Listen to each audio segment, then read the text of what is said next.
Hey everyone, and welcome to the channel. So today we're going to take a look at the 2024 Lexus NX 350 F Sport. It's finished off in cloudburst gray, and the MSRP start right around $48,000. So we have a pretty luxury focused SUV at a more affordable price. And let's talk about what powers this. This is a 2.4 liter 4-cylinder turbocharged engine. It is paired to an 8-speed automatic transmission, and it pumps out 275 horsepower, 315 pound-feet of torque, sent through the all-wheel drive system. It will propel this from 0 to 60 in 6.5 seconds. And as far as fuel economy goes, you're looking right around 22 in the city, 28 out on the highway. Now, as we work our way to the exterior styling, for this 24-year model, we still have the distinctive hourglass design for the grille. So there's the gloss black surround, plenty of cutouts to provide cooling, forward sensor for the adaptive cruise, and all of that tech. LED headlights, DRLs, and turn signals with that very crisp point to it, along with the bodywork. There's more cutouts in both corners, as well as LED fog lights that are tucked up underneath.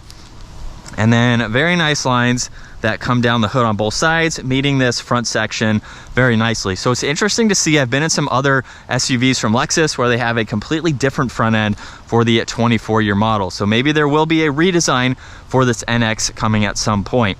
This has a set of 20-inch wheels finished off in gloss black. There's the F Sport badge. The F Sport package also provides it with the adaptive suspension, so it gives it a little bit nicer of a ride. There's chrome and gloss black on the power folding mirrors with a turn signal, sunroof up top with more gloss black for the roof racks, and very crisp lines that run down the side. There's one in the lower section of that door at the height of the door handle, even this point right here, and then the fender arches both front and rear. Now, this does have a body colored spoiler with a third brake light, wiper blade, LED bar that runs right through that power liftgate with the LED taillights, of course. No parking sensors for this model, which is interesting to see, but there's some more brush trim in that lower section. Now, you can use the button on the key fob or the one up underneath, and that will open up where you actually have a good bit of space. For this smaller size Lexus, check this out. You have even more space underneath the floor with these 3 bins, so you can put groceries or whatever items you have with you for the day. There's tie-down hooks as well, and you can even fold down those back seats if you need a little bit more space. And then as we work our way to the back seats, the electronic button is on the inside of that door handle. We have leather for the door panel, a little bit of storage in the lower section.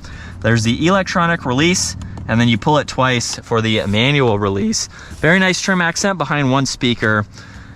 And then this has the black leather interior. Plenty of space at 5'10". There's storage pockets, auxiliaries, and climates.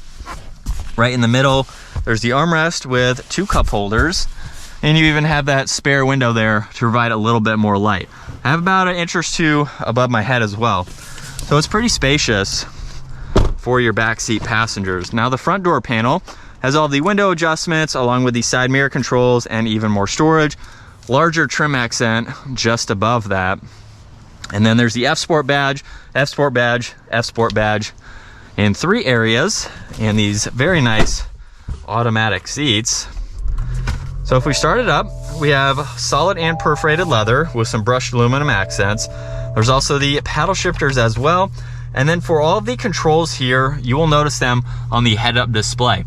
On this left side, you have Bluetooth and voice commands along with tuning. There's also volume, and then you can also pull up audio mode and retain tuning. Now, for the controls on the right side, there's your following distance along with your driving assistance mode, and then I can also pull up your display and the height adjustments. There's also the physical buttons for your adaptive cruise and your lane tracing. Now, you can also go through that info within the gauge cluster too. This is just for all of this here.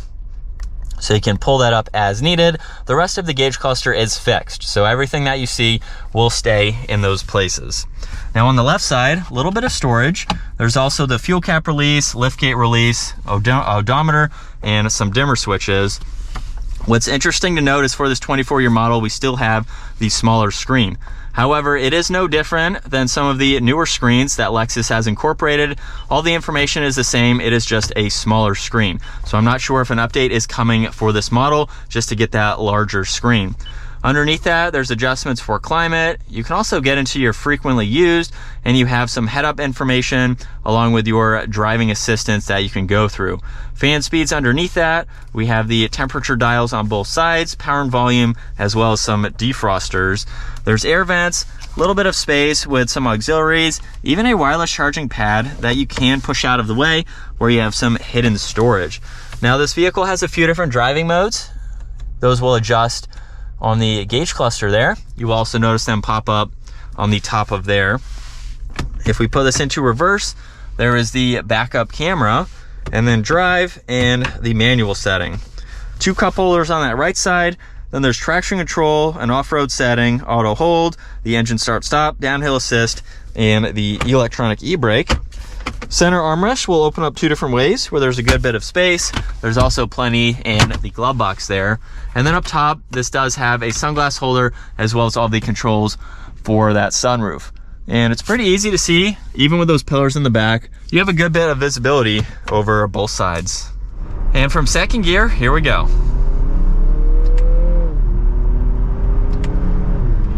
And just like that, we're up to speed. Surprising to see how responsive these paddle shifters are. This is not a vehicle that you're really going to use them often, but I would. They're very responsive, and I like driving performance-oriented vehicles, which this is not. However, paddle shifters are super responsive, which is nice. It gives you some of that performance driving, which is nice to see. Turning radius is super tight. Visibility is easy to see.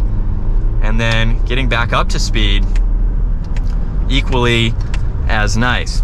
So now that we're behind the wheel of this sub $50,000 luxury focused Lexus, very cool to see that for more of an entry level price point, it's still going to be around $50,000, but the average price of a brand new vehicle is about 48, 49 grand right now. So it's within that price point that a lot of people are spending money on.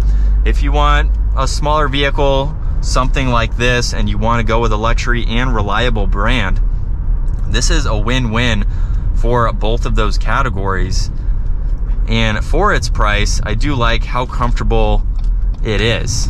Suspension is definitely nice. So for the F-Sport package, you're adding on a few $1,000s, but you're getting some extra goodies with that. Suspension, I will say, is probably the biggest one, which is nice. But you have a lot of space, very nice materials, and you have a vehicle that you can definitely rack up the miles. And that is going to wrap it up for the 2024 Lexus NX 350 F Sport. Once again, a huge shout out to Carolina Auto Direct for providing this for me today. Check out their website. Also give this video a huge thumbs up if you enjoyed it. And consider smashing that subscribe button so you don't miss out on our daily uploads. I will see you all in the next video.